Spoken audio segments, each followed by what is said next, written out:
Welcome to episode 3 of Say What You're Saying. I'm your host, John Panichella, and today I'm joined by McKenzi Brooke. Welcome to the show. Thank you. How are you doing today? Today has been a good day so far. We put our makeup on and we're dressed. Love and it. we're here on Love time. That sounds like a great day. I'm so excited to be speaking with you because, we just talked about it off camera. We'll talk about it here, but we've actually met years ago. Yeah. And it's kind of crazy how life brought us back together to be doing this and even working together with your single, which is really cool. So we'll dive into that in a little bit. But first, I want to know about you and kind of where you grew up. What was childhood like for you? How was your childhood? Childhood was good. Where were you growing up? So I was originally born in Florida, Okay. Fort Lauderdale, like Davie Plantation area. And I live with my, mom, dad, and brother. Mm-hmm. And I have a cat, a dog, and a leopard gecko. I love that. I've been doing the industry since I was professionally since I was 9 years old, but I started dancing when I was about 6 or 7 years old. Okay. So I've been kind of working hard since I was that young. Yeah, you've been grinding for a long time. I would go from school, school, you have to wake up at 7 in, be there somewhat on time at Around the time a you last had to bell get rings there. at 8:10. I'd be there at 8:09, sometimes 8:11. Well, that's on time. It's the same Exactly. thing. It's a struggle to get ready sometimes. Yeah. And then right after school, I would take the bus home and off to dance class. I would go from I'd get home at 3:45 because school ended at 2:45.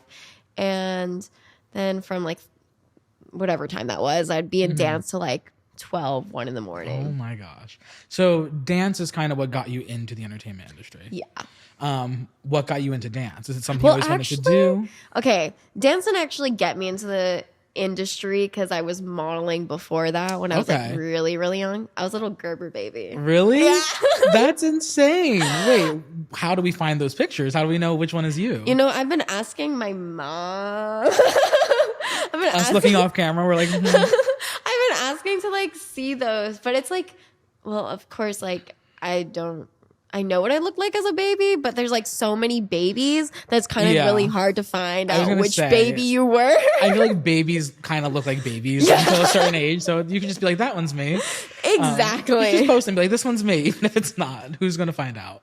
So that's I did that when I was really, really young, but at one point in time I got sick, so my parents took me out of the modeling and industry, but I got back into it when I started dancing at 6, 7 years old. That's crazy. Now, when you're dancing at 6, 7, 8, you're enjoying dance, obviously, were you posting that on social media or were you just doing dance for the love of dance at that point? So my mom had an Instagram and a Facebook account that was it wasn't for my brother and I, but when your mom posts things on Facebook, but it's the post. It's not a post that you would post. Yeah. No, my mom is so much better now. My mom's great at posting. But before, when I wasn't doing social media, that wasn't the focus. She was being a mom, just Of my course, dad. she's proud of you. Exactly. She's sharing what you're doing. So it was pretty much her Instagram account was just showing off her kids and what we did, and she'd make all these every single time I performed. She would make collages with 10 photos, and they were actually so creative. I'm obsessed. I love that. So but it definitely wasn't a focus until the age of social media got introduced to me where I should start it at 13, but I didn't actually start it till I was about 15 years old. Okay, so essentially we have to thank your mom for putting you on social media. She started your career. Absolutely. Shout out. Yeah, no, I say it all the time. Yeah. My mom, I wouldn't do anything honestly in my career, whether it had been dancing or acting, music, modeling. I wouldn't have done any of it if it wasn't for my mom. I love that. Because she was in the industry when she was younger, and so was my grandpa, so was my uncle. So it's it's very much in my bloodline. Yeah, so you kind of had that inspiration growing up, which is really cool. And I'm sure they're all proud of you kind of following in the family legacy. That's really cool.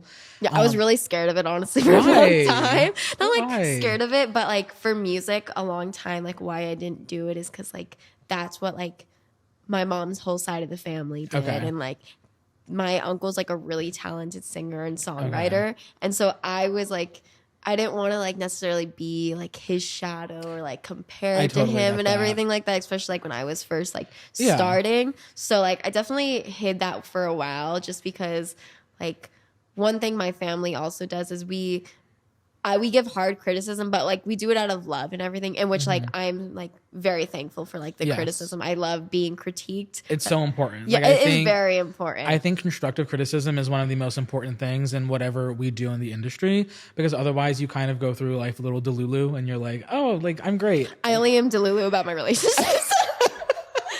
We'll dive into that later. That is amazing though. I feel like you really have a great grasp on your career now.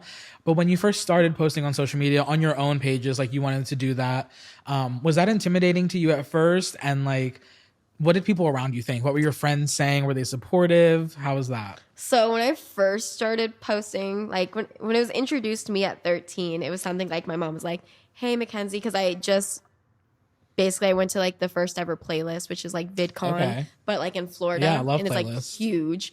But I was like backup dancing for like Alabama and Landon Barker, Travis Barker's kids. And so that's where it was like, they were like, you should start it. And like, they were like posting videos on their own account and like tagging me, but like I wasn't really like doing anything about it. I feel like for sure if I was like doing something about it, because like I got a following with nothing on my page and everything, but I wasn't doing anything. And then my brother booked a TV show because he's also in the industry. He booked a TV show on Nickelodeon.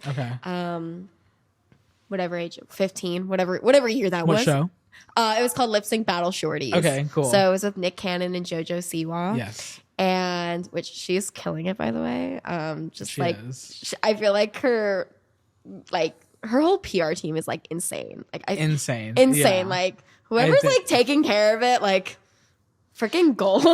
I've been seeing everything, and I feel like she's getting a lot of hate and a lot of like, but it's like criticism. But her career. I think that as a publicist myself, people don't realize that is all very controlled and meant to be. Like bad PR is still good PR. Like she is being taught. Like my friends, I'm 30. My friends are like 30, 29, 28, and they're talking about what's happening with Jojo Siwa. So like something is going right for her. And as a publicist, I see it. As someone in the industry, you see it, and a lot of people don't see it, and that's okay.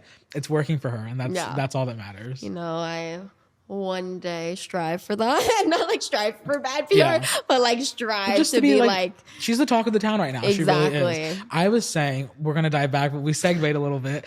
I was saying, I think that Doja Cat should bring Jojo Siwa out at Coachella for weekend 2 and do Karma together. Like to me, holy moly, like that would actually be really cool. Like Doja Cat is the only artist that could do that it would be like acceptable for. They would be like, oh my god, that's such a Doja Cat thing to do. But I feel like either Doja Cat or Renee Rapp. Renee Rapp could do it too. I feel like Renee could absolutely. She just brought Kesha out, which was insane. Were you at Coachella? Yes. Jealous. I was watching the YouTube streams. Were you at the Renee Rapp performance? I didn't go to her performance. How? That's like the only one I would have. Well, not the only one, but I'm obsessed with. Let me tell you, Coachella. This is my 3rd year going. Okay. There's so much to do at the same time. I wish that every event, every I don't know, like big artists would like plan out when like events should be to like their performances and like help each other, because it's so hard to go from Palm Springs to Coachella, and nobody like realizes that. No one understands. It's not like next door. No, even going from like one Coachella event to another, and like they're still in the Coachella area. That's like 20 minutes. Yes. And Palm Springs is like an hour. So especially the Uber situation during all of that, or just driving. There's no Wi-Fi.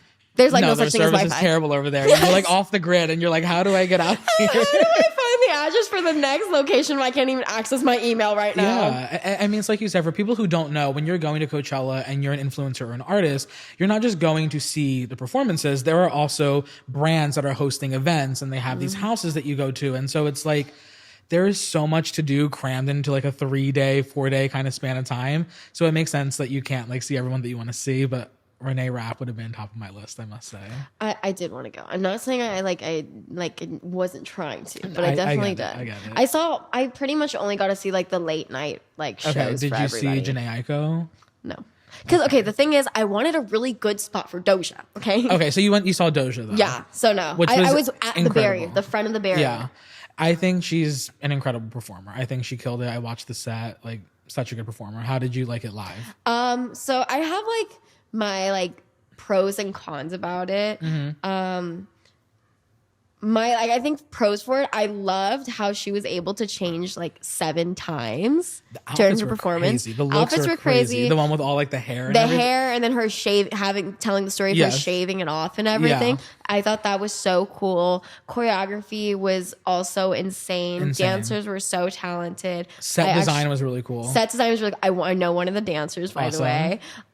So she was absolutely amazing, and it was so cool because I didn't even know she was gonna like be like performing. The only thing that like I didn't like love is that basically, and like I've like talked about this like on social media, and like I didn't like how I didn't want to. Okay, I saw Doja Cat the first year, and then seeing her this year, like everything that was all really insane, but just I didn't love how it felt like I was watching like a porno, if that makes sense. I get that. I actually watched it with one of my friends. He was over and we were just like watching some of the sets, and we had just watched Jhené Aiko's set, which like was this beautiful set, and it's like she had a sound bowl that she was playing and like people were meditating, and it was like this very calming thing.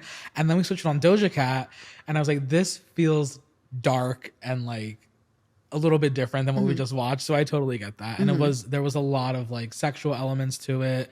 And I think Doja is such an incredible performer that she doesn't need to rely on that. I think exactly. It's like she's so talented. Her music speaks volumes, and I feel like, and of course, like if that's what she like, that's how she wants to go. But like she also has like a lot of like young teens watching, a lot of young fans, and she's so talented. Like she's a great singer, rapper, dancer, performer. Like she has so many strengths she can lean on that like she doesn't need all the gimmicks. She doesn't need the extra stuff that she was doing, which I understand that.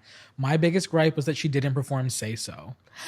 I also thought her music choices weren't the best. I didn't know half the songs. I was like, I thought her music choices weren't the best. Like, I feel like you're headlining Coachella. Like, isn't that the time that you also bring out, like, what made you and everything like that? That's what I'm saying. Like, yeah, I was confused by the music choices. I really wish that I also feel like she should have brought out, like, better people.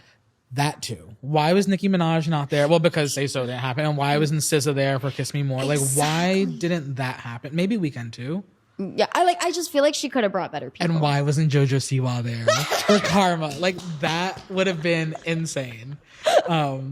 Okay, those are Coachella thoughts. Let's dive back into you. Thank you for going on that rant with me. No, thank you for doing that because I had many thoughts about Coachella and I wanted to talk about it. So that was perfect. Okay, so when you started posting on your pages on social media, was that intimidating to you just as your own person posting and putting yourself out there? And also, did you get any like backlash from people around you, or like did anyone like make fun of that, or was everyone really supportive?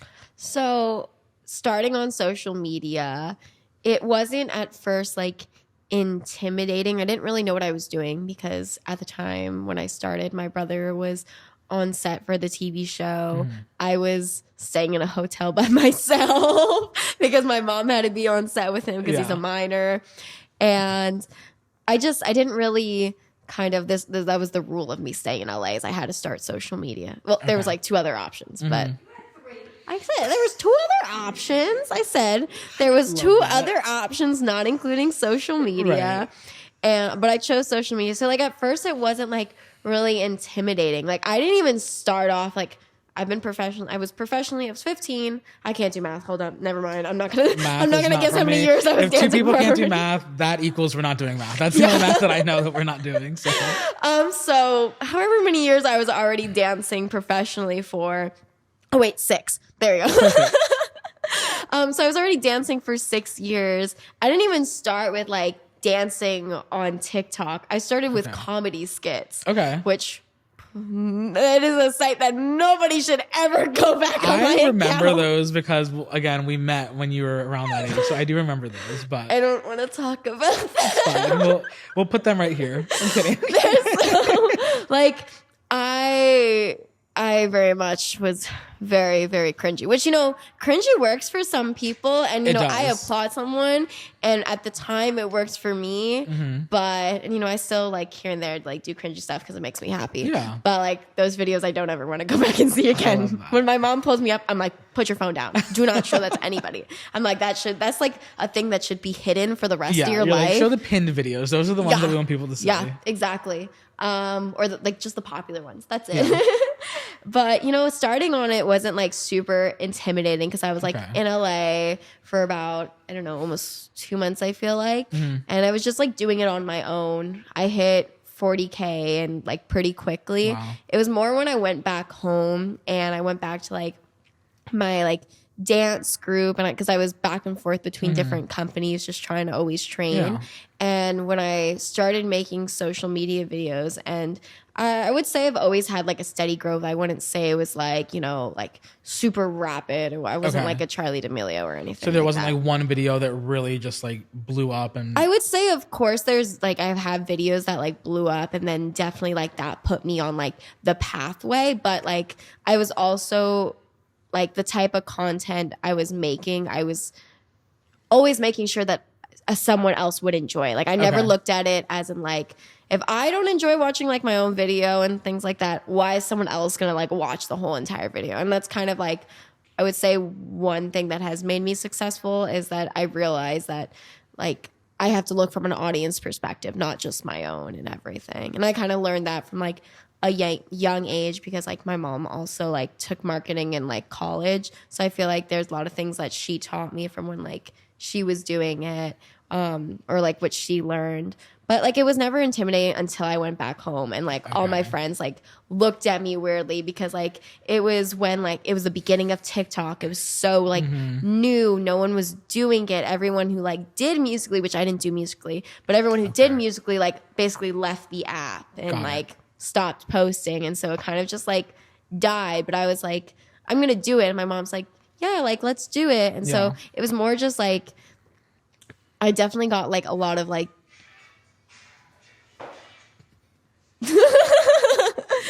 and that's a clip. Of course, my mom will always be the one where like we're recording or like on the phone call, like a meeting. No, my mom, she'll be on the phone with my like dad and we'll be talking about something serious. Like, sorry to go off topic, but I just have to mention this because it's like in my head right now and I'm like a squirrel basically, which I also get from my mom. And she'll be on the phone with my dad and like I'll like go into TikTok like not meaning to be loud and it'll play something and she'll be like, shh, McKenzi.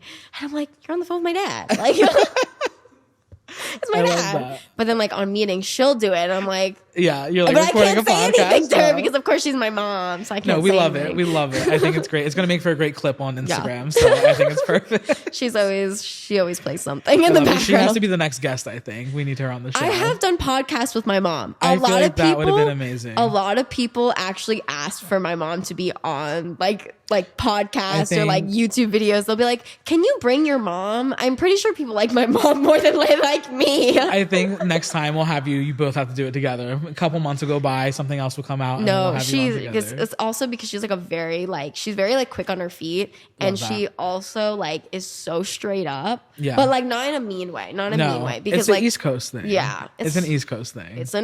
You understand? Yeah, you know what I mean. When you say that in LA, everyone's like, yeah, I'm straight up. I'm like, no, you're not. No, you're not. No, you're not. Absolutely not. You would not make it a day on the East Coast. They'd be like, everyone's so mean. I'm like, no, they're just being honest. Like, they're just being real. Exactly. That person could love you. They're just being real. Like, that's how it is. Mm-hmm. You get it. Yeah. But. All right. That is continuing to like just switch back and forth. I kind of love that though.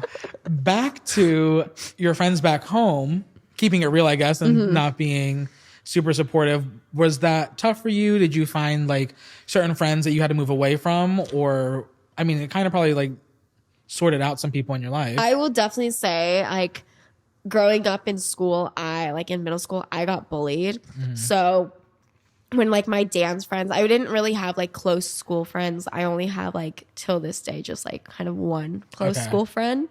But like back then when like my dance friends like weren't agreeing with it or like made fun of me, they're like, oh, she's just trying to be famous. I'm like, I'm not trying to be famous. I'm like, but I honestly like do enjoy like posting the videos. Like I wasn't doing it just to like, go viral or, help out career. Like I actually enjoyed posting it, and I didn't think I would until my mom like showed me like the ropes of doing it. But growing up, being bullied in school and going through that actually helped me a lot when like I dealt with this, because I learned as I was getting bullied, and like my mom taught me like haterade is Powerade, like use it to like help you with like whatever you're doing, like make it your power and all that stuff. Absolutely. So that's just basically what I did. Yeah, I mean, I was bullied through school as well, and I feel like when you become successful after, it's just so funny to see those people kind of turn back up. And so many people have just followed me who were bullies before, and I'm just like, I'm not doing this. Like, yeah. And what advice would you give to kids who are being bullied in school, or even content creators, aspiring creators who are being bullied? How did you make that your Powerade, as you say? Like, what did you do to do that? Well, I would say one, I had a like super supportive family. So I will say they did help me, especially like my mom through that.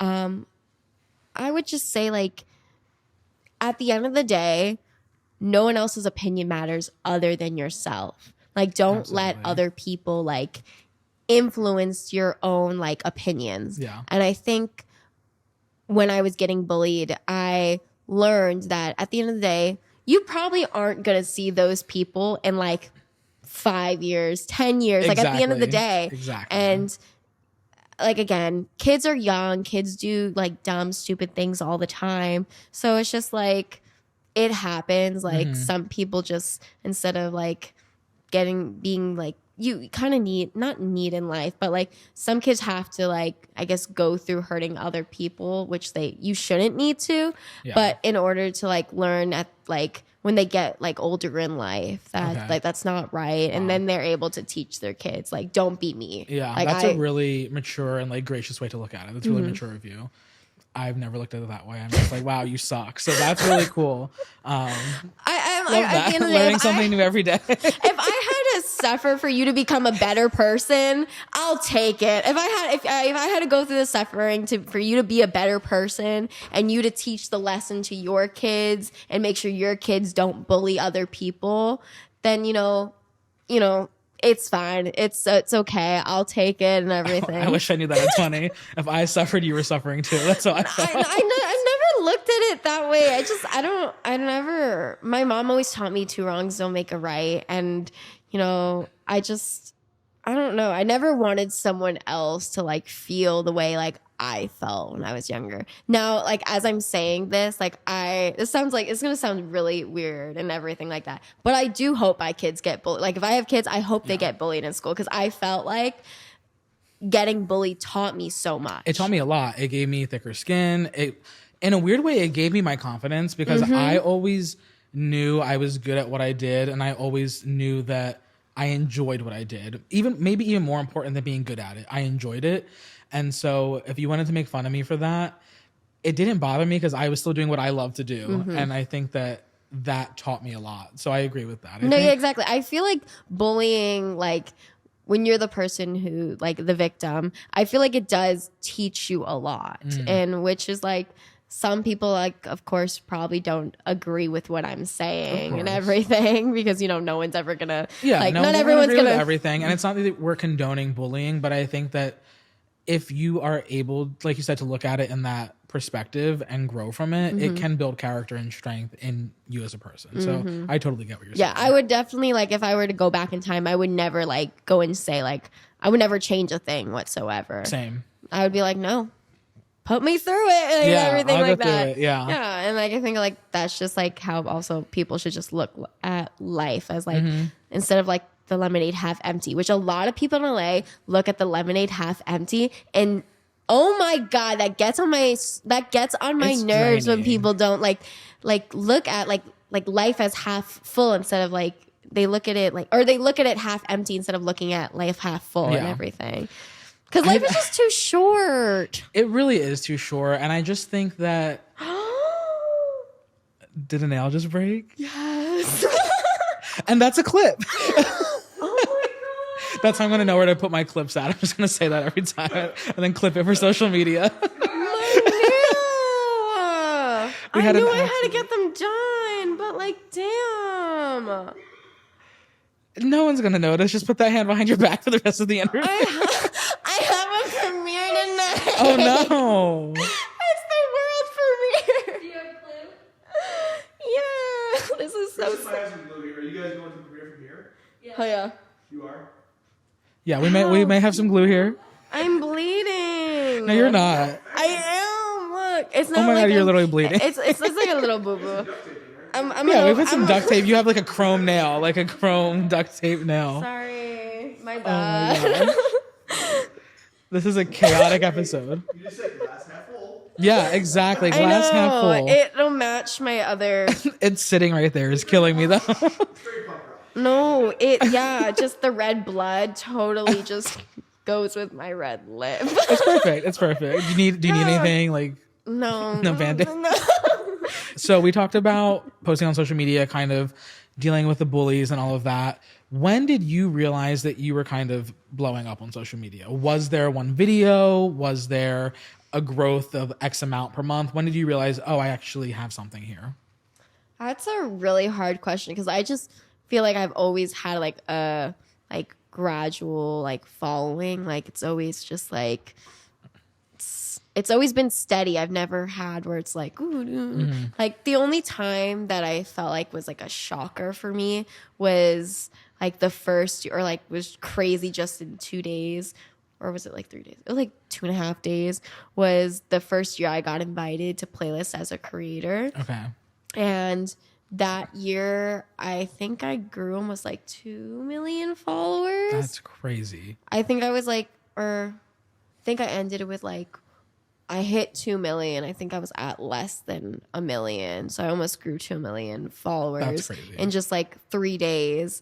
And it was the time where I was like called like the most like viral like creator in like just like that 1 weekend period. That's crazy. And I think that was like probably the only time that it was like so like out of Noticeable nowhere. and like okay. Just because I like started a whole bunch of like trends while I was there at the event, and that was like the only, like I feel like the only time. Other than that, it's like always been like gradual. I never growth. I pretty much I don't want like out of nowhere just something like happens, because like I feel like if you like all of a sudden like have a huge spike, like you need to keep that like spike going. Yeah. And I kind of always want to have like a steady, like I'd rather be the slow one to the race than like be the like fastest person. I mean, especially for longevity, I think it's important that you're just steadily growing. I think people that shoot up really quickly kind of fall down really quickly too. But if you have that steady growth, it adds to your career and kind of helps you just navigate your career in a different way and gives you longevity. So I agree with that. Now, for those who don't know, we're not talking 2 million, 3 million, 4 million, 5 million, 6 million followers. We're talking close to 18 million across platforms at this point. I think it's even a little bit more than that. It's higher than that now? Yeah. Yeah. So we're talking close to 20 million across platforms. That is an insane number that not many people will ever hit. I think that we have a ton of creators out there that hit 1 million followers and they're like, oh my gosh, this is crazy, or whatever it is. But to be close to 20 million is very rare. So congratulations on that. Thank you. I'm very happy for you. I said we were going to talk about when we first met. And when we first met, you were kind of in the beginning of that career. And we had a mutual colleague that we were both working with. And I just remember meeting you and your brother, and you guys were doing your dance videos and you were in the studio. And now to be reconnected for this is really cool, because this podcast was set up through your manager, who I work with as well. And when he was like, oh, so-and-so is unavailable right now, but I would love for you to also speak with McKenzi, I was like, okay, I remember McKenzi and I remember your mom, but will they remember me? And we just had such a cool moment outside where we remembered that. So I just wanted to share that story. I think it's really cool that you've grown so much, and to see you come from there to now is amazing. And you guys have always been a great family and you deserve that. So I just want to say congratulations. Thank you so much. Thank you. I wouldn't be like anywhere again if it wasn't for like my mom. She still is actually like daily manager Yeah. for Shout out to everything. Mom. You're killing it. Seriously, you Yeah. guys deserve it. This is really cool to see. Thank you. Now, having that many followers does change social media. I mean, it has to. This is a business. This is a career for you now. Is it hard for you to look at social media as a business, or does that take away from the fun of it? And how do you kind of balance that? I would say kind of like starting, and I really always looked at it as a business, if that makes sense. Yeah. Like I've even with doing things for, like doing like my business posts and everything, I still do have fun doing it. I think I've gotten to a point like in my career wise for social media that when most brands come to me, it's very much like I have creative freedom. I do whatever I would like to do, and they like support it like That's awesome. every time. So I feel like just like I don't do anything that a business would look at it and be like, I would never want to be part of that. Just because like I keep all my content is PG-13. I realize that I do have younger followers, and I realize that I also have followers up until like my grandparents' age. Yeah. And I honestly just want to post content that like make people happy. And I've always done that. So I don't think anything's ever changed. I think more like friends wise when it comes to, because as soon as I'm on someone else's account, whether it's like for like a YouTube video or like a TikTok, Instagram post, everything, stories, like whatever I do on there also affects me. And so I feel like when it comes to like friends and everything, it's never been a hard thing for me to like understand like business. Like when you're in public, you can't go acting like a fool and everything like that. And I think that's been the hardest thing, is more like when it comes to like my like relationships with other people, is like that's like a hard understanding, is like if you go and post something on your platform that doesn't like, I don't know, show me in the best light, then like you can't post that. So but I probably would never record it to begin with. Yeah, exactly. It's this weird balance of like not wanting people to portray you in a negative light, but also being aware of portraying yourself as your brand, even when you're on another platform. So that is challenging, and it's great that you're aware of that. Yeah. Does it make like making friends or finding love difficult? It definitely does, for sure. I'm not gonna like lie. Yeah. Because my friends will come to me and they're like, "Oh, can we record this video?" I'm like, I can't be part of that. Yeah. And I feel bad because I realize they want to do something, but it's just like I'm not going to affect like all the years that my mom has been working hard, that I've been working hard, that like moving from like a complete other side of the country and everything. I'm not going to like just destroy that all because like someone who I either just met or someone who's been my friend for years, like said like, oh, because I want to do it. Because if they go and say that, they're not actually a friend. Exactly. I was just going to say that. Those people, they're not your friends, and they're seeing what you have going on and they just want a piece of it. And I think it's totally amazing and okay to share with those around you, and you can do that when it fits your brand. But you can't just be a part of everything. Do you have people like coming to you and asking like for things a lot, like asking to like, oh, can you promote this song, or can you like post me on your account? Like, how do you deal with that? Yeah, it's really hard to honestly deal with that, because I grew like just throughout my life, my mom and I have always been people who like to help everyone else out.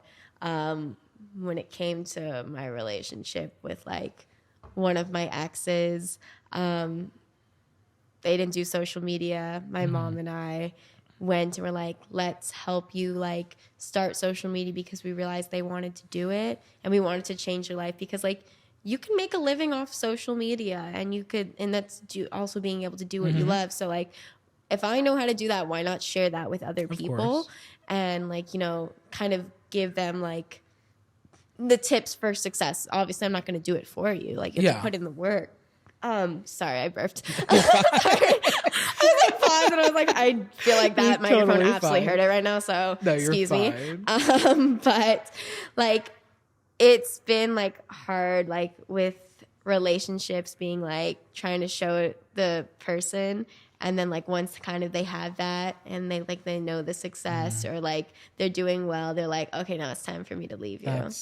So that definitely, challenging. it definitely hurts because I do have lots of friends. I'm the type of person, like, I came out with a song and I haven't asked one single one of my friends to like post a video to my song. I love that though. I love that. And it's just like, and people are like, why don't you do that? It's just like, I don't want anyone to ever think that I'm using them for social media or anything like that. Like if I have like a friend, he's like a big brother to me. His name's Kano. Shout out to Kano. I just have to say it. And like, he genuinely loves my song and he posts to it like all the time. He'll post on a story. He'll tell people to go like, and that's something like I do like for my friends and everything. But I don't want, like, I just feel like I don't want to have to like ask someone like for favors because I also feel like sometimes when you ask people for favors, just like in LA, I'm not the type of person who does that. Like, if someone asks me for a favor, I don't hold it over like their heads that they have to do something for me in return. But just like a lot of people in LA that like it opens that door. It opens that door and then they'll absolutely take advantage of you in a second and like an absolute heartbeat. And so I don't ask people for like favors or anything.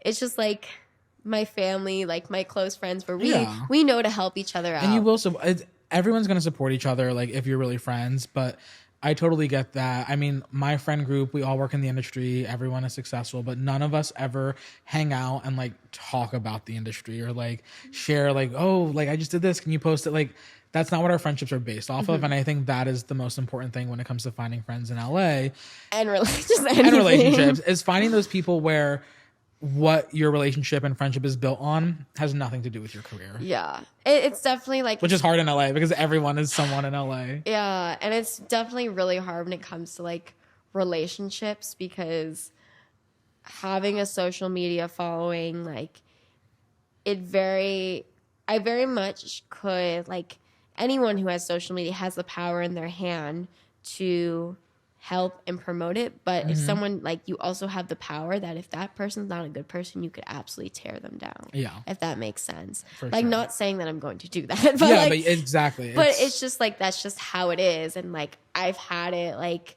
where I've seen friends like in relationships, and like it went from someone had no social media followings and they were dating a big creator, and that big creator like brought them like helped them out, and then all of a sudden like once they left, they went and like online and talked so much. That smaller creator, the one that like they had nothing, talked so much stuff about like this bigger creator when they did absolutely like nothing to them. And it's just so hard, especially like just with relationships, because I of course want to date someone who like is in the industry who understands it. It's so hard because like it's such a different lifestyle, and I don't think people understand. I think people are like, oh, they're just dating for clout or like this or that. And I'm like, no, you don't understand. Like the lives that creators and people in the industry live is so abnormal. But then when you date someone who has nothing to do with it, sometimes they don't understand. That's like, what I mean. Yeah, you have to date someone who understands it. Like otherwise, it's like, what do you like? How are you going to relate? Like, you're like, oh, I'm going on tour. I'm going to be gone for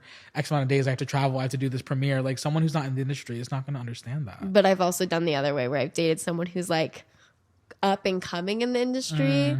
And it's very much like a...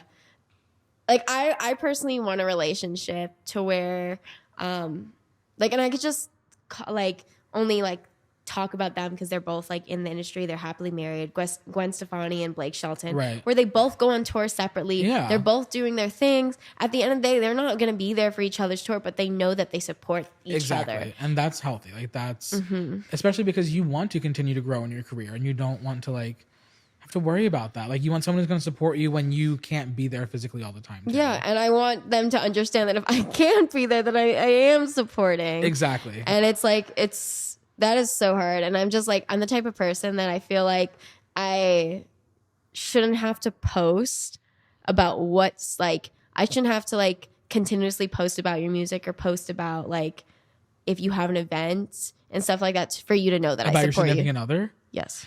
Absolutely not. Did that happen to you? Absolutely not. You should not have to be posting. That is crazy. That is crazy. Yeah. Speaking of that, is that what your new song is about? Can you tell us about your new song? Let's dive into that. So talking about my new song is called F You. Right. Clean version, Forget You. But basically it's like most people really do think it's about like an ex, like an ex-boyfriend, and it's actually not. Okay. But I do love for people to.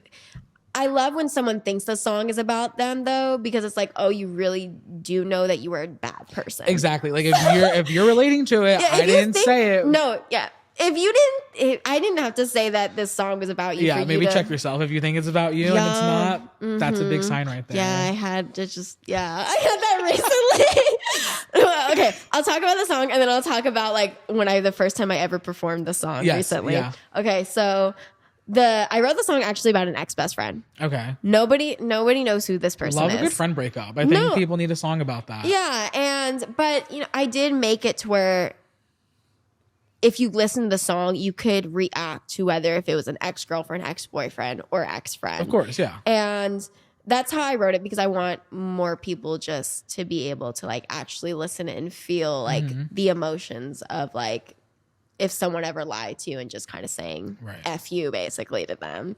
But yeah, I wrote it about like an ex-best friend. I don't know. It's been like years since like I've ever like seen her, talk to her. Okay. I actually tried rekindling the friendship when I came back to LA. And nothing?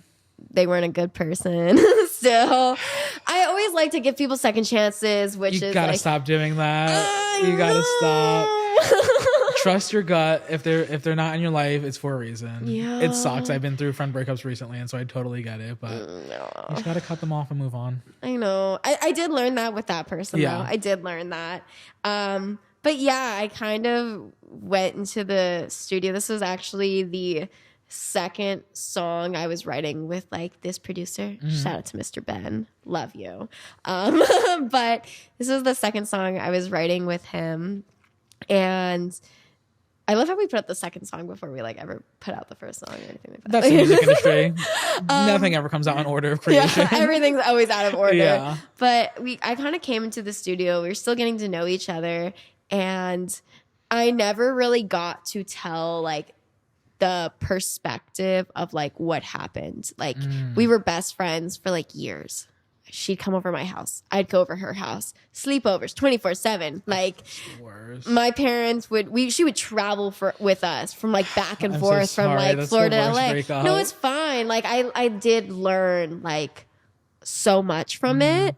And I am actually like very thankful like for it. Like I'm thankful for like the relationship we had because she really was like a good friend. I learned that like that should be my standard for friendship. It was more just at the end where like she was talking bad about me once I like started social media because she was a childhood friend. Okay. So it was when I started social media and she moved like to LA that our friendship changed. She like was she trying to do social media too when she moved to LA? Yes. And so it was very much how once I started, even though I wasn't like a big creator, it was like, you don't even help me on social media. That's what she said and everything. And it was more the jealous because I didn't like doing like necessarily like making a whole bunch of like posts with my friends. Like I wanted to actually like hang out with them and everything. Exactly. And because it also still was right in the beginning where it wasn't like I was making content 24/7. Yeah, and not everything has to be content. Like you need to live a life too to be able to create good content. Yeah. And like nowadays, like I do film like all the time, but that's just because like also I want to like look back on like the videos just on my camera roll. And exactly. Just be like, I'm the friend who's always like taking pictures, taking videos. I always take pictures of everyone else, but I want someone to take no a one video ever of takes me. pictures of me. Like my friends, I have the best pictures of all my friends, and then I'll be like, "Can you take a picture of me?" And it's just like I'm hunched over, like, and I'm like, on the floor. I'm like, is that what I get? I was like, you look like a model. It looks like a paparazzi photo I take of you, and then I'm just like, hi guys, and I'm just like, this is ridiculous. Yeah, I'm always like the friend who films, and which is. I want someone to follow. I know. We'll have to hire like videographers or something to follow us or photographers. No, I want it to be a friend so I know they genuinely want to actually record me. Yeah, but I feel like, at least for me, I think I have such a good eye of taking a picture that if it's not the same quality, I don't even want them taking pictures of me anyway. I'm like, don't take a picture. Well, for me nowadays, most of my friends are creators. Okay, so you have that. Yeah. You have but that, like I'm still on the one side. That's taking videos. You know, it's our job. It's what we do. At the end of a night, friends always like, oh, send us all the photos. And I'm like, I want to say that once. Yeah. I want to say, send me the photos. There's never a photo for anyone to send me. But I forgot what we were talking about. Your friend who Oh yes, the song. song, yes.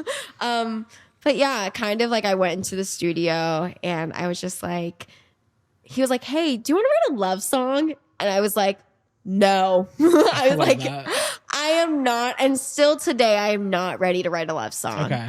And so many people say like, oh my God, it's so easy to write a love song. Like, no, it is not. Like, yeah, you have to be in the mindset. You have to be ready to like tackle that. Yeah. And even if you're like dating someone, which like I have, they'll be like, write me a love song. And it's like, it's not as simple as you think. Yeah. Like, writing music is not that simple. No. I've worked on music a lot. It's not as simple as people think. No. And especially when you go and tell me like, oh, write me a love song. It's like, no, I absolutely don't want to write you a love song. Let me write you a breakup song. Exactly. I'm like, buy me a Rolex. Like then you can get a love song maybe. Yeah. Mm-hmm. And so I literally was just like, no, I'm not like the breakup song type of girl. Like I want you to cry to my song. Mm-hmm. I'm not that type of person because I'm just not a crier either. Like Okay. I rather like listen to like some, I don't know, like Miley Cyrus and like, or like listen to like Avril Lavigne and like. I would say your song's kind of angsty and it's very much like empowering. It's not the like sad breakup anthem. It's actually really cool and like uplifting in a way. I feel like people like vibe out to that and they just like they're ready to go. So is that your inspiration for it? My inspiration was very much so Avril Lavigne and Hey Mickey, You're So Fine. That's what it's giving. So you did that. Yeah, you did that. We accomplished it. So yeah, that was the inspiration. And he kind of like had an idea. The original idea was like, let's do like instead of like FUCKYOU, it was like, let's do LOVEYOU. Cause that's like his idea was doing a love song. And like, I don't know, about like a year before I came out to LA, I did a song that like was a snippet of like saying I love you, like as a song. And I mentioned that to him like the week before. And so I think that's where he got the idea of it. And I was just like, I'm not feeling the love song. And he's like, well, I don't know what we should do. Like, should we just scratch this whole idea? And I was like, no, I like the beat of like whatever that word is going to be. Mm-hmm. And again, I don't curse like whatsoever. I was going to talk about that. You don't even really curse. So that is so funny that that's your song. Yeah, I don't curse like whatsoever. Like you won't ever catch me saying like anything. Anything. So kind of the idea, he was like, well, what word should we spell? And I was like, you know what? I want to do a breakup song. And I was like, what if we do like HATEYOU for like hate you? Right. And like we just kept like, I like recorded it and I was like, I am not like feeling this. I'm like, I took like a deep breath and I was like, let's just sing F you. There you go. Like, that like split moment of me just like listening to it. And I'm like, no, it's not it. And I was it worked. like, it worked out. And he was like, are you sure you're ready for this? And I was like, well, I'm not saying the word. I'm like, exactly. I'm just spelling it out. You're just spelling it. Nothing wrong with I've done that my whole life. Like I always was the girl was like HE double hockey stick. I love that. So you're staying true to your brand. Yeah. And it's not even like me as a brand. It's just me as like a person. Exactly. Yeah, exactly. And so we like did that, recorded it, and changed, like talked about like my whole friendship during the time or like what happened, and wrote that in a couple hours. Cool. And produced it. I love it. Well, like I said, I think it's great. You accomplished what you wanted to do. Do you think your friend has heard it? Honestly, I don't know if I should say that or not. I'm like debating on it right now. Say what you're saying. So I do feel like they don't know the song is about them for sure. Like I have like a guarantee they probably don't know the song is about them. Okay. But it was it was funny because now that I say this now, she probably will know that it's about her. But her sister went and came to see my show. Okay. Who I haven't talked to in like years. Her sister was so supportive though. I have to be honest. Shout out to the supportive sister. No, yeah, her sister was so supportive. She was like, "Oh my God, it's amazing." I just laughed. And she goes, "I love this song. Like I would absolutely sing it." And I was just like in my head, like laughing, like, little do you know this song is about your sister. Hey, we like the supportive sister. Shout out to her. I'm not gonna tell that to her, of course. But that wasn't even the first time I performed the song. The first time I performed the song, okay. No one is probably ever gonna. No, well, people probably. I haven't seen my ex in like a year. Okay. Like, there's a whole thing about him, but like, anyways, he's not allowed to be at all in the same area as me. Oh, it's like that. Yeah. Okay. It's like that. Got it. Okay. He's not at all allowed to be in the same area as me. And just because, not a good person. Anyways, so I like was promoting it like that I was going to be performing, all that stuff. Mm-hmm. Haven't seen him in a year.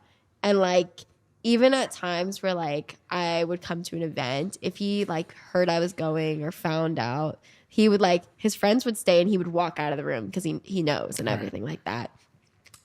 I was a bigger person that night. Mm-hmm. And let me just say, like, and I haven't seen him in a year. And all of a sudden, like, I walk into the room and guess who's there? And it's the first time I've ever performed the song. Okay. No, I didn't even mention that Is I he was front and center? like, yeah. And I was like, wow, you have some balls. Like, he wanted a good seat. He got to see the show. Oh, no, and he thinks it's about him. He stayed. I was performing like at the end of the night because I was opening it. Kind of like there was like, I don't know, like 2 hours like red carpet and everything. Where like was that. the performance at? Was it in LA or? It was in LA. Yeah, okay, it was in LA. He doesn't even live in LA. That's a little sketch. I don't know if he's supposed to be in that. He shouldn't be there. No, Did he come just to see you? Honestly, I think so. Which, like, cool. My ex came to come see me. We need to. We'll chat off camera. We need to get rid of him. I don't know. I was like, maybe you are obsessed with me. Yeah, we don't love that, but it was cool that he got to see you perform that. No, I didn't think I performed. Did you look him in the eyes as you performed it? So actually, I was performing it and I was like, I assumed that like, why the frick are you take your photos of the red carpet. I'm assuming that you're going to leave. Yeah, as you should. He should. stayed for like the 2 hours. That's a little crazy. And then watched me perform. But like, I thought it was so funny because we have like someone that he's friends with, is friends with this videographer and photographer that I'm close with the videographer and photographer. And my ex was like putting his head down and everyone was like, his friends were like covering him and like crowding him because like, of course, like he's embarrassed and everything like that, which is like, okay, like whatever. I'm not going to go up to you. Getting a little crazy. Yeah. I did just watch a show on Netflix called Baby Reindeer about a stalker who was stalking this person they were like in love with. And it's kind of what it's giving. So okay. Just be careful. I got my mom in bed. Yeah, and your mom's not letting anything happen. She's there. She's ready to go. She's definitely will never let anything happen to me. But how empowering to perform in front of him, right? I thought it was amazing because one, I didn't care whether he was there or not. I thought he left. I didn't see him in the crowd or anything like that until after my performance. The videographer came up. He was like, I was right by him. And I didn't tell him like the videographer who the song was about or like or anything like that because it was my first time performing. I kind of more like kept it like a little like I guess low key ish. That I was coming out with the song because it was like I don't know like a week or so before it came out, and my ex was like, oh, I know this song's about me, and I'm like, oh my god, it's really not, babe. Don't flatter yourself. Do not flatter yourself. Don't flatter yourself. It's not about you. That's hilarious. And like the photographer's like, yeah, maybe because you deserve it. Because he like knows that he wasn't a good person. Exactly. Yeah. I mean, if the shoe fits, take it. But not everything's about you. No, but it was cool because when the song, I want people whatever kind of relationship they've been in, I want them to like be able to like. I don't know, like the song to, I don't know what the word is for it. I'm missing the word. I can't think of the word. It's not coming to you right now. It's not coming. It fell off with the nail. It's fine. We don't need to worry about it. But I want them to connect with the song. Yeah, there we go. Exactly. That's the word. Resonate, I think, is a good word. Yeah. And so kind of like singing, like before I like said the song, I like always mentioned this because like before I perform the song, I'm like, if you've ever been lied to, cheated on, someone broke your trust, broke your heart, I was like, this could be a best friend, an ex-girlfriend, or an ex-boyfriend. Like, I really... Like play into it, own it. Exactly. Own it, because it can mean something different to everyone, and that's what is really cool about music. But most people, when they do listen to the song, they like do think it's like about an ex. Yeah, it's not, which is totally fine though. Yeah. But like for you, it was something different, and I think that's really cool about music is that it does resonate in different ways with people, and that's awesome. Like your song, huh? Relatable. Yeah, relatable. Relatable is a great word as well. We love relatable. As that's like the type of content I post is relatable content. Yeah, relatable. There we go. Thanks to the producer Spencer for helping us. Yeah, I think that that's really cool. Now, when you're in the studio making a song, what are your like must-haves? Do the lights need to be off? Do they need to be on? Do you need water? Like, what are your must-haves in the studio? I only have like 2 must-haves. It's like a bottle of like warm water, which I just like bring from. Sorry, I hate room temperature water. Like, I am not like a huge water fan, but I have become. I have to be a water fan. Like, that's bizarre. Yeah, we all need to be water fans. Yeah, well, I like more drinking like an Arnold Palmer, a Shirley Temple. I'm a Shirley girl for sure. You need water. You definitely need more water in your life. Pretty much, probably like 80% of like the liquid that goes into my body is like a Shirley Temple or like you a need more water. Coke or like a Sprite. Yeah, I'll get you some water after this. but like kind of. Now like doing like singing and everything, like I realized that water and like hot tea is like so It's good for your vocal important. cords. So exactly. So warm water, like room temperature water, unless like the room is like freezing, then warm water, warm or hot water. I need water to be so cold that it cuts my throat on the way down. Like Ooh, I want it nice. to be ice cold. He said, "Ooh, nice." Okay. That's like my brother. My brother loves it like ice cold water. Yeah. It's not good for you though, so it makes sense. It's definitely not. But just water, and then like I love a medicine ball from like Okay. Starbucks. Yes. Shout out to the medicine ball. So those are your only must-haves. You don't need any like special treatment in the room. Like some people like to record in the darkness, like they get nervous and like. No. Okay. You're easy to work with then. I really am, because I feel like I'm just like still like at the beginning, and I feel like I always have so much to learn, and I don't ever want to be like I don't want someone to ever say about me that I'm hard to work with. Okay. Because I really am not. So like I'm not a bougie girl or everything. Yeah. I do like to have like my makeup done, but like I will come to the studio in like pajamas and no makeup too. Yeah, that's nice. A good And I lounge look like a studio day hobo. is the best. No, I do look No, like I a call hobo. it like your paparazzi moment. Like you want to walk into the studio with like sunglasses and your head down and like have someone take a picture of you and you're holding your medicine ball. You know, like I think that's the best way. No, yeah, I'm not. I'm just like sometimes I'll come to the studio where I like am like full out glam, and it's and I go to the studio early in the morning, mind you. Really? Okay, so you're a morning person for No, studio. I'm not. I'm not at all. Okay. Well, then why don't you go late at night? Because that's the time my producer's free is the morning. Oh my gosh, that's crazy. Morning sessions are insane. When he first told me that I had to go in the morning, I was like, yeah, most people do sessions at night. A morning session sounds rough. no, I was used to. Is your like, voice even awake at that point? I make it awake. Okay. If my producer is free, he's with so the hot water. No, yeah. I'm like, he's free and he's so talented, and I don't like. I want to of course like work with like meet new people, work with other people, but like for right now, I do. If you love enjoy him. this person, then you make it work. That's awesome. And I'm like, I'm like, you know what? Morning it is. It's morning. I will look like probably like a dying like cow. But you make it work. Yeah, I'll probably have bags under my eyes if I'm not wearing any makeup. Just wear the sunglasses the whole time. No, I feel so bougie. I'm not the type of person. Like I like wearing glasses on my head. I'm a sunglass inside person. Like I like wearing glasses on my head because I feel like it just makes my head look better. That's crazy. That's crazy. Yeah. I wear sunglasses inside at nighttime. Like it's bizarre. Yeah, definitely. But I think it's fun. Like I want that to be my vibe. Like I want people to be like, is he nice or not? Like you can't tell, you know? Like I look pretentious, but I'm really nice when you get to meet me, but I can scare you with the glasses. Like, you know, you got to like take that gamble. Yeah. And if you take the risk to approach me, then we're going to be best friends. It's like my defense mechanism. Damn. No, I'm like a Southern girl, so I don't want anyone to like ever like think I'm like, I don't know, not me. Like I don't want people to think I'm mean because I'm like, I am I'm really from Jersey, nice. we're all mean. I guess that's the difference. Like no, because like it's like my family, especially like my mom, my mom, myself. My dad is more like if you piss him off, like he's just gonna like he's like, I don't want you in my house again, like I like and him. everything.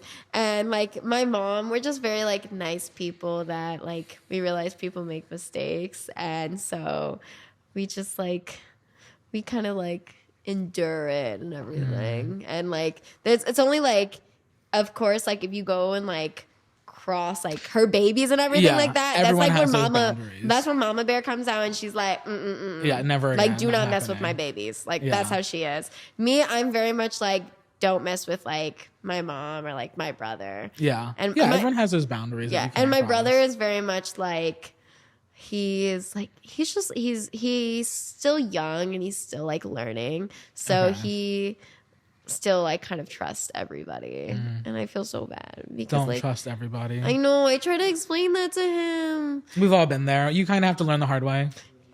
Yeah, you kind of have to go through it. He's very much like a... How much younger is he? 2 years. Okay. Almost 2 years, not exactly. Okay. Got it. Yeah, he's at that age. He'll learn.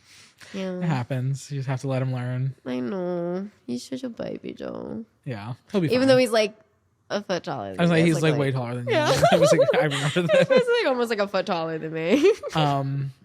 So before we wrap up, just want to kind of go over any upcoming music maybe. Like, is this going to be the sound? Are you going for this like Avril sound? Is that what everything sounds like? Or are you just switching? Okay. Not at all. Originally, actually, I was, since like country is the music I listen to 24/7 actually. Okay. So I actually was going to release a country song before I was going to release this song, that because like I think I recorded the song maybe like, I don't know if that song will ever come out, but I was releasing like country music because that's like, that is like how I don't want to just be pop. I don't want to just be rock. I'm very much, the music I write, the music I make, the music I listen to is very much like young Taylor. I love more of her like beginning like countryside. I love listening to like Carrie Underwood, Miranda Lambert. So I'm so excited to go to Stagecoach. Oh, that's gonna be amazing. But I really am like a country girl like at heart, even though like I'm not dressed like it, but I have like just in our LA like place, I have over like 20 something pairs of like cowboy boots. Oh my gosh. Okay. Yeah. So you're like a country girl. I am. So country is what we can expect next, potentially. Maybe not as the next single. Okay. But working towards. But we haven't figured out which one we're going to go with next because we have like 6 more lined up. Just like that's already like finished, already done. So we're still debating on which one we want to like take on or not take on because they're all gonna be out, but we just don't know which one's gonna be next. It's a surprise. It's gonna be a surprise for everybody. I love that. That makes it fun for you too, honestly, because you get to see your music like grow and decide what you want. I think that's really cool. Yeah. Well, everybody stream F You and Forget You on all platforms by McKenzi Brooke. McKenzi, thank you so much for being on the show today. I'm so glad we got to reconnect. I'm so proud of you and happy for you. Thank you. If you want to just look at the camera and let them know, if they're not one of the 20 million people following you, how they can become one of those people. If you guys aren't following me right now, you guys can go follow me on all social media platforms, McKenzi Brooke, McKenzi Brooke, and you guys can also go stream my new song, F You, or the clean version if you're like 13 and younger, Forget You. Awesome. Well, thank you guys for listening. This was episode 3 of Say What You're Saying. I'm your host, John Panichella. Follow us on social media, and I'll catch you next time. Peace. Bye.